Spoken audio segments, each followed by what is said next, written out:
আজকের রেসিপি আন্ডা বিরিয়ানি। আন্ডা বিরিয়ানির জন্য প্রথমে ভাত বানাই নেব। এই যে জলটা ফুটছে, এর মধ্যে এই যে গোটা গরম মশলা, তেজপাতা, সাদা তেল, নুন, গুড় রস, ধনে পাতা দিয়ে আগে থেকে ভিজায় রাখা চালটা দিয়ে 80% করে নেব। হলুদ, লঙ্কা গুঁড়ো, নুন দিয়ে রেখে দেবো। তেল গরম করে পেঁয়াজটা ব্রাউন করে ভাজে নেব।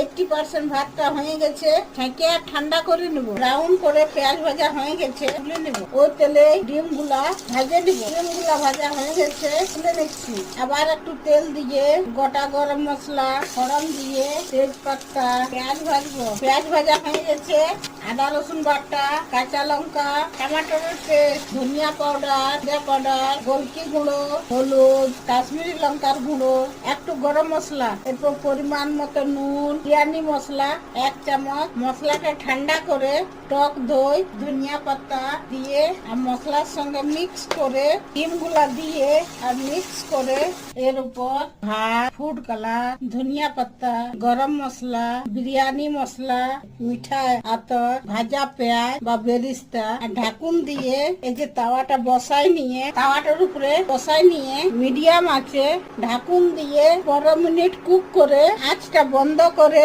আর 10 মিনিট রেস্টে রেখে দেব। 10 মিনিট রেস্টের পর ঢাকুনটা খুলে নিচ্ছি। আন্ডা বিরিয়ানি রেডি।